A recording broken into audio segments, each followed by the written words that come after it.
अस्सलाम वालेकुम एवरीवन, कैसे हैं आप सब। आई होप आप सब बिल्कुल खैरियत से होंगे। तो जनाब आज मेरी सुबह का जो आगाज़ हुआ था वो ब्रेकफ़ास्ट बनाने से हुआ था, और ये ब्रेकफ़ास्ट नहीं था, इसको आप ब्रंच कह लें, क्योंकि लंच और ब्रेकफ़ास्ट दोनों इकट्ठे हो रहे थे। 12-1 बजे का टाइम था। तो मेरे हस्बैंड ने फरमाइश की थी काफ़ी अरसे बाद के ना चीज़ ऑमलेट बना के दो। तो यहाँ पे मैं उनके लिए चीज़ ऑमलेट रेडी कर रही थी। और आप लोग भी मुझे बताएं कि अगर आप कभी ब्रंच करें तो उसके लिए आपके पास क्या क्या ऑप्शंस होती हैं, क्या क्या चीज़ें आप बनाते हैं। जैसे हैश ब्राउन्स बनाए जा सकते हैं, कुछ पोटैटो की चीज़ बनाई जा सकती है। तो मुझे ख्याल आ रहा था कि चलो नेक्स्ट वीकेंड जो है ना कुछ इस तरह से कुछ डिफरेंट ट्राई करूँगी।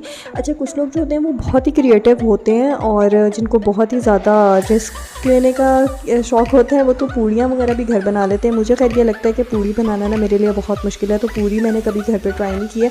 बट जो लेयर्स वाले पराठे हैं ना वो मैं ज़रूर बनाती हूँ। इसके लिए एक टिप ये है कि जब आप लेयर्स वाला पराठा, जैसे मैं, हर किसी का डिफरेंट तरीका होता है, बट मैं इस तरीके से बनाती हूँ जैसे मैंने अभी आपको दिखाया। कट लगा के उसको रोल कर देती हूँ। तो मैंने इसको 5 मिनट के लिए पेड़ों को ना फ्रिज में ज़रूर रख देती हूँ। उससे क्या होता है कि लेयर्स बहुत अच्छी बैठ जाती हैं। तो यहाँ पे जनाब हमारे गर्मा गर्म पराठे रेडी हो रहे थे। और जो है ना, मुझे बहुत ही कई दफ़ा गुस्सा आता है कि तवे पे बिल्कुल डालते हुए जो है ना वो पराठा जो है वो ख़राब हो जाता है ना थोड़ा बहुत। तो बट खैर खाना ही होता है, बट प्रेजेंटेशन जो है वो भी मैटर करती है। लेकिन बहुत मज़ा आया था, हमने बहुत इन्जॉय किया आज के दिन, क्योंकि हमारा थोड़ा सा हेक्टिक होने वाला था। आउटिंग का प्लान था, कुछ मेरी बर्थडे गुजरी थी। अगर आपने वो ब्लॉग नहीं देखा तो वो ज़रूर देखिएगा ब्लॉग। तो मैंने आपसे पहले भी शेयर किया था कि मेरी जब भी बर्थडे होती है या एनिवर्सरी होती है तो हम इस तरह से करते हैं, जैसे अगर मैंने अपनी बहन को भी कोई गिफ्ट देना हो ना तो मैं उससे पूछ लेती हूँ कि अगर कोई चीज़ आपको चाहिए तो आप बता दो, मैं आपको वो गिफ्ट कर दूँगी। और इसी तरह वो भी मुझसे पूछ लेती है। और मेरी अम्मी भी जो है ना वो यही कहती हैं कि क्योंकि गिफ्ट देना तो होता है, तो वो कहती हैं कि इट्स बेटर कि आपको जो चीज़ चाहिए ना आप वो बता दो। तो अब आजकल मुझे थोड़ा सा शौक़ हुआ था क्रॉकरी कलेक्ट करने का। तो हमारा वो प्लान था कि आज टाइम था तो फिर था कि शाम को जाएंगे और ले लेंगे। उसके अलावा ग्रॉसरी होने वाली थी, बस इस तरह से काम थे। तो हमने सोचा कि चलो आज के दिन में ना वो कर लेंगे एक ही दफ़ा ज़रा ब्रेकफास्ट और ब्रंच से फारिग हो के। तो यहाँ पे हम आ गए थे अलफता, हम आ गए थे क्योंकि मैंने क्रॉकरी देखनी थी। मोस्टली मैंने अपनी शादी पे भी जो सारी शॉपिंग की थी ना वो अलफता से ही की थी।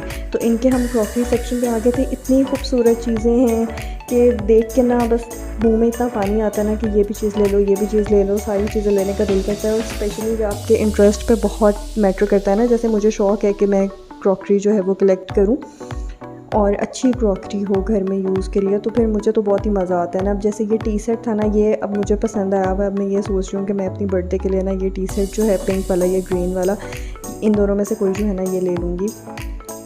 तो अच्छा, यहाँ पे ये खैर अब क्योंकि जितनी ज़्यादा महंगाई हो गई हुई है, एक चीज़ मैंने ये नोट की थी कि चीज़ों की प्राइसेस को वाकई बहुत ज़्यादा फ़र्क पड़ा है। मतलब जितना मैंने अभी अपनी शादी पे ली थी, खैर 2-3 साल पुरानी बात है, बट स्टिल चीज़ों को बहुत ड्रास्टिकली फ़र्क पड़ा है। कुछ हमने जो चीज़ें 1-2 साल पहले भी ली थी वो भी उसके जो कोई न्यू मॉडल्स पड़े हुए थे तो वो उनमें काफ़ी ज़्यादा प्राइसेस का ना डिफरेंस आ रहा था। अब ये जैसे डिशेस वगैरह थी तो ये मुझे बहुत अट्रैक्ट कर रही थी, तो मैं सोच रही हूँ कि अब आहिस्ता आहिस्ता इनको भी कलेक्ट करना शुरू करूँ। इसके बाद खैर हमने ग्रॉसरी करनी थी। ग्रॉसरी हम यूरो स्टोर से ही करते हैं, तो वो घर के पास भी पड़ता है। और सारी चीज़ें रैक्स वगैरह आपको याद होते हैं ना कि यहाँ ये चीज़ पड़ी है, यहाँ वो चीज़ पड़ी है। आप किसी नई जगह जाओ तो आपको बार बार ढूंढनी पड़ती है कि चीज़ें कहाँ पड़ी हुई हैं। तो बस यहाँ पे हम आगे थे ग्रॉसरी करने। और मैं अपने बेटे के लिए ये फाइन भी यूज़ करती हूँ क्योंकि ये इकोनॉमिकल भी है और ये क्वालिटी वाइज भी ना बहुत अच्छे हैं। तो ये पिछले कुछ अर्से से ना मिल ही नहीं रहे थे।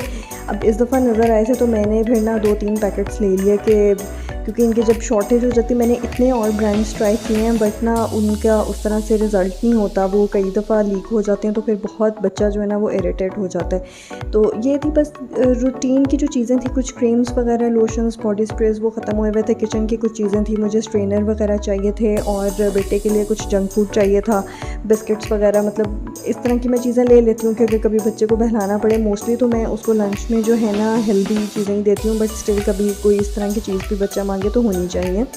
और मैं आपसे शेयर करूँगी कि लंच के क्या आइडियाज़ होते हैं, वो भी मैं आपसे शेयर करूँगी। यहाँ पे मैंने अपने बेटे के लिए ये नगेट्स बनाए थे।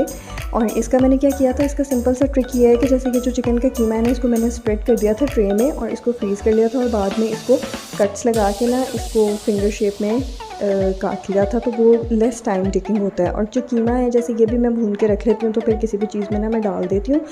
और उसके बाद बस आज का हेक्टिक दिन जो था वो इख्तिताम की तरफ आ रहा था और मैं अपनी बैठ के रिपोर्ट बना रही थी। बहुत टाइम लगता है, अभी भी मुझे काफ़ी इसके लिए एफर्ट की और डेटा कलेक्ट करने की ज़रूरत है। तो बस यहाँ पे आज के ब्लॉग का एंड करती हूँ। आई होप आपको पसंद आया होगा। अगर पसंद आया तो अपने फ्रेंड्स और फैमिली के साथ ज़रूर शेयर कीजिएगा। मुझे अपनी दुआओं में याद रखिएगा, अपना बहुत सारा ख्याल रखिएगा। और इसके अलावा अगर आप चाहते हैं कि मैं किसी टॉपिक पे बात करूँ या कोई इम्प्रूवमेंट के लिए आप कोई टिप्स देना चाहते हैं तो you are more than welcome. आप कमेंट्स पे मुझे बताइए, मुझे पढ़ के बहुत अच्छा लगेगा।